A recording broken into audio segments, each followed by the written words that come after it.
Este es el resumen semanal de la lección de la escuela sabática para adultos. Estamos en el cuarto trimestre del año 2024, bajo el título Temas en el libro de Juan. Y ahora con ustedes, la lección de esta semana en la palabra del hermano Otto Velasco. Veamos una gema preciosa que nos regala el espíritu de la profecía. Por la misma fe, recibir curación espiritual podemos. El pecado nos separó de la vida de Dios. Nuestra alma está paralizada. Por nosotros mismos somos tan incapaces de vivir una vida santa como aquel lisiado lo era de caminar. Son muchos los que comprenden su impotencia y anhelan esa vida espiritual que los pondría en armonía con Dios. Luchan en vano para obtenerla. En su desesperación claman: «Miserable de mí, ¿quién me librará de este cuerpo, de esta muerte?». Alcen la mirada a estas almas que luchan presa de la desesperación. El Salvador se inclina hacia él y a esa alma que ha adquirido con su sangre, diciéndole con inefable ternura y compasión: ¿quieres ser sano? Él os invita a levantaros llenos de salud y paz. No esperemos hasta sentir que somos sanos. Creamos en su palabra y se cumplirá. Poned vuestra voluntad de parte de Cristo. Quered servirle y obrad de acuerdo con su palabra. Recibiréis fuerza. Cualquiera sea la mala práctica, la pasión dominante que haya llegado a esclavizar vuestra alma y vuestro cuerpo por haber cedido largo tiempo a ella, Cristo puede y anhela libraros. Él impartirá vida al alma de los que estaban muertos en delitos y pecados. Librará al cautivo que está sujeto por la debilidad y la desgracia y las cadenas del pecado. El deseado de todas las gentes, página 178 y 179. Maravilloso mensaje de esta semana. La lección número 1 de un nuevo trimestre, el cuarto trimestre del año 2024. Este trimestre nos va a presentar en el Evangelio de Juan temas importantes para la vida. Nos mostrará a Jesús como el camino, la vida, la puerta, el Hijo de Dios, el yo soy, el pan de vida, el buen pastor, la resurrección, la verdad, la luz del mundo, la vid verdadera. Hoy vemos esta semana la lección número 1 bajo el título Señales que indican el camino. Y no está hablando de las señales de tránsito para llegar a algún lugar, sino de las señales que muestran a Jesús como el Hijo de Dios. El texto para memorizar esta semana es Juan capítulo 20, versículos 30 y 31. También hizo Jesús muchas otras señales en presencia de sus discípulos, que no están escritas en este libro. Pero estas fueron escritas para que ustedes crean que Jesús es el Cristo, el Hijo de Dios, y para que creyendo tengan vida por medio de él. Esta semana se contestan muchas preguntas. Una de ellas: ¿por qué escribió Juan su evangelio? Y la respuesta viene del mismo texto: para que ustedes crean que Jesús es el Cristo. ¿Por qué dice Juan que hay muchas otras señales que no están escritas? Es porque él escogió estas para mostrar a Jesús como el Hijo de Dios. presenta a Jesús como el Mesías. Y es que esto distingue a Juan de otros evangelistas. Juan fue el más joven de todos ellos. Vivió más tiempo y escribió su relato más tarde que los otros. Juan presenta modesta e indirectamente como ese discípulo. Él se presenta como ese discípulo al que Jesús amaba. Era conocido de esa manera. El nombre Juan significa literalmente el Señor es misericordioso. Pero el hecho de que se diga de Juan que era el discípulo que más amaba, no significa que Jesús tenía una preferencia por él. Jesús amaba a todos. Pero lo que quiere decir es que el corazón de Juan era más receptivo y estaba más abierto hacia Jesús y a su amor. Juan deseaba que todos los demás abrieran de par en par sus corazones a Cristo y que creyeran en Él como el verdadero Mesías, el Hijo de Dios. Por eso es tan importante que Él remarca en los primeros capítulos las señales o milagros que Jesús hiciera en sus primeros años de ministerio o meses de ministerio. Esta semana también nos ha mostrado el hecho de la diferencia entre lo que es un milagro y una señal. Un milagro más bien es un acto de admiración, pero una señal muestra claramente la autoridad del que está ministrando dicha señal. Punto número 1. En San Juan capítulo 2, versículos del 1 al 11, vemos la boda de Caná.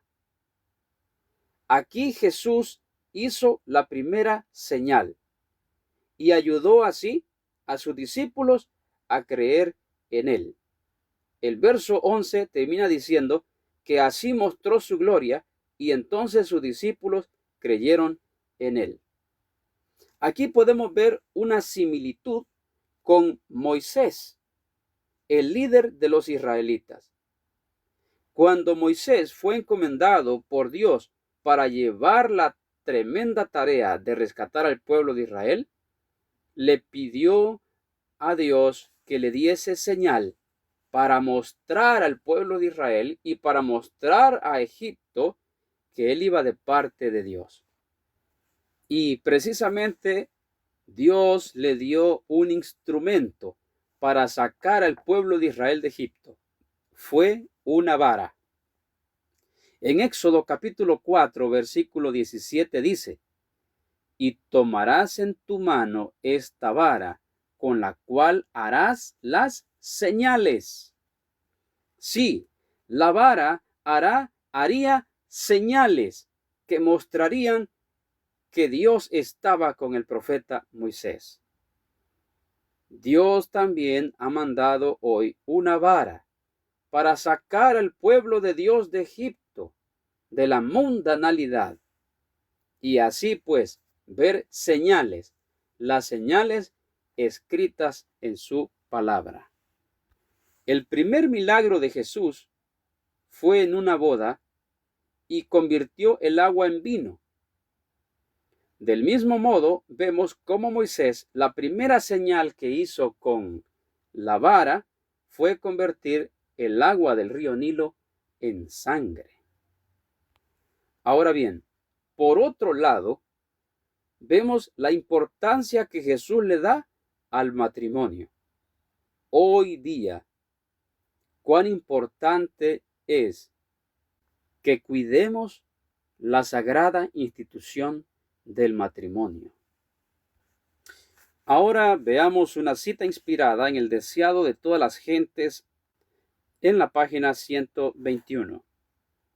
El primer milagro fue realizado para honrar la confianza de María y fortalecer la fe de los discípulos. Estos iban a encontrar muchas y grandes tentaciones a dudar.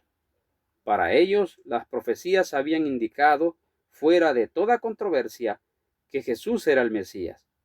Esperaban que los dirigentes religiosos recibiesen con una confianza aún mayor que la suya. Declaraban que entre la gente las obras maravillosas de Cristo y su propia confianza en la misión de Él. Pero se quedaron asombrados y amargamente chasqueados por la incredulidad, los arraigados prejuicios y la enemistad que manifestaron hacia Jesús los sacerdotes y rabinos. Los primeros milagros del Salvador fortalecieron a los discípulos para que se mantuviesen firmes frente a la oposición. Punto número 2. La segunda señal en Galilea. El capítulo 4 de San Juan, los versos 46 al 54, muestran la segunda señal a la cual le llama Juan, y es la curación del hijo de un dignatario del rey. Vemos que este funcionario había hecho de la curación de su hijo el criterio para creer en Jesús. Si Jesús le sanaba a su hijo, él creería. ¿Cuántas veces nos pasa a nosotros que tendemos a confiar en Jesús, a confiar en Dios solo cuando Él nos hace algún milagro o alguna señal? Pero deberíamos hacerlo siempre, como bien lo decía la cita al inicio de este resumen. Punto número 3. Milagros en el estanque de Betesda. En San Juan capítulo 5 versículos del 1 al 9, vemos aquí cómo Jesús quería suscitar en el corazón del hombre el deseo de ser sano. Llega a él con una pregunta: ¿quieres ser sano? La respuesta hubiese sido obvia, pero Jesús quería ver en él un despertar del deseo de ser sano. Más adelante, en el verso 14, Jesús lo encuentra en el templo y le dice: has sido sano, no peques más, para que no te venga alguna cosa peor. Esto muestra claramente que el hombre estaba enfermo por causa de su pecado. Pero Jesús se mostró con simpatía para el hombre. ¿Qué podemos aprender de este punto? Veamos en el Ministerio de Curación, páginas 76 y 77. Al curar las enfermedades, Cristo decía muchas veces a los enfermos: no peques más para que no te venga alguna cosa peor. San Juan 5:14. Así les enseñaba que habían traído su dolencia sobre sí al transgredir las leyes de Dios, y que la salud no puede conservarse sino por medio de la obediencia.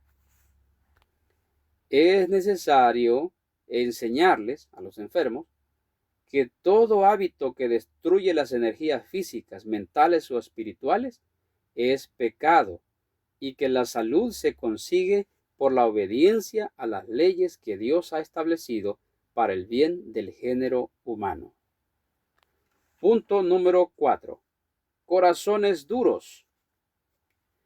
Vemos en San Juan capítulo 5 versículos de el 10 en adelante, podemos extraer ahí asombrosas lecciones de los corazones endurecidos por los líderes religiosos.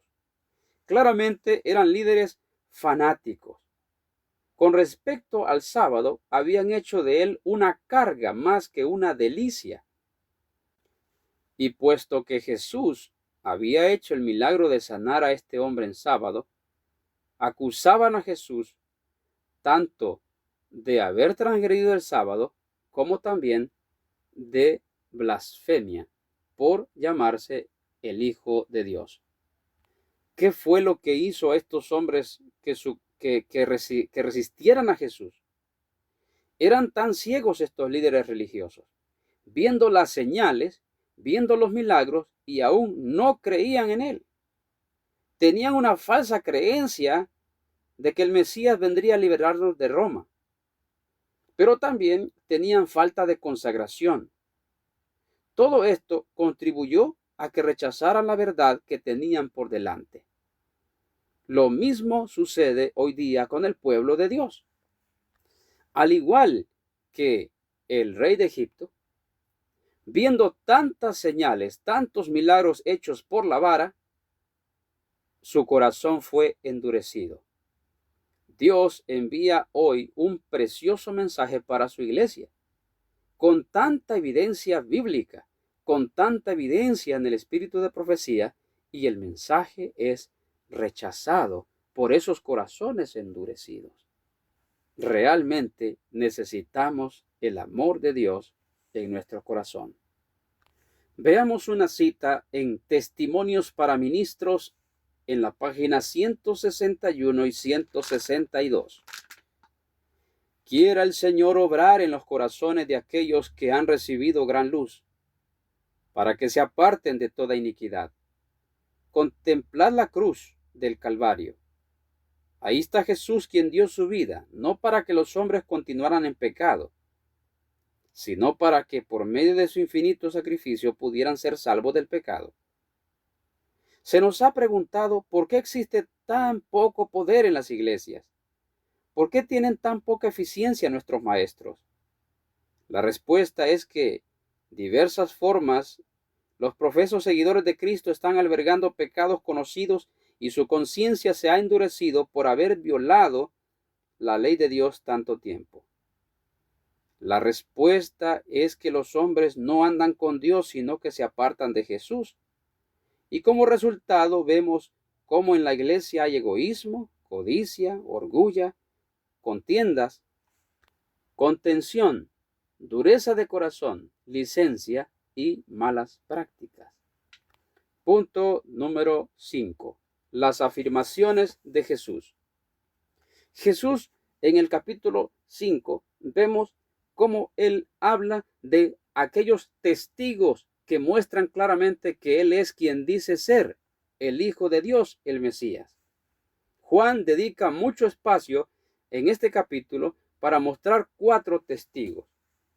Los versículos del 19 al 47 presentan a, número 1, Juan el Bautista, como testigo de que Cristo es el Mesías.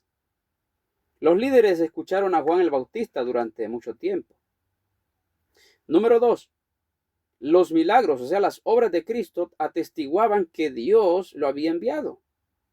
Número 3, su Padre, a quienes los gobernantes habían rechazado. También el Padre dio testimonio de él. Y las Escrituras, que los dirigentes guardaban con gran celo, daban testimonio de él. Hay un texto que es muy conocido y muy enseñado, que dice: escudriñad las Escrituras, porque a vosotros os parece que en ellas tenéis la vida eterna, pero ellas son las que dan testimonio de mí. Este texto tiene una doble connotación.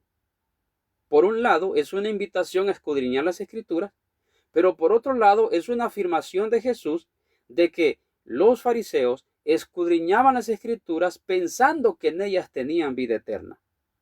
Pero Jesús les dice: no, ellas son las que dan testimonio de mí. Y el siguiente verso dice: y no queréis venir a mí para tener vida eterna. Las Escrituras, mis hermanos, no dan vida eterna. Quien da vida eterna es Cristo, aquel de quien hablan las Escrituras. Por último, Jesús da testimonio diciendo que Moisés les juzga a ellos. ¿Por qué? Porque Moisés habló de Cristo. En Deuteronomio capítulo 18, versículo 15, Moisés había dicho: profeta en medio de ustedes levantará el Señor igual que yo. Este es Jesús. Con tanta evidencia, ¿por qué será que siempre nuestro corazón se vuelve duro? La Escritura ya nos lo dijo: por el pecado que albergamos, por la falta de consagración. Mis hermanos, Dios ha mandado un preciosísimo mensaje. No lo rechacemos por nuestra falta de consagración. Que el Eterno nos ayude y que podamos, con estas señales, entender quién es Cristo, el Hijo de Dios. Paz a todos.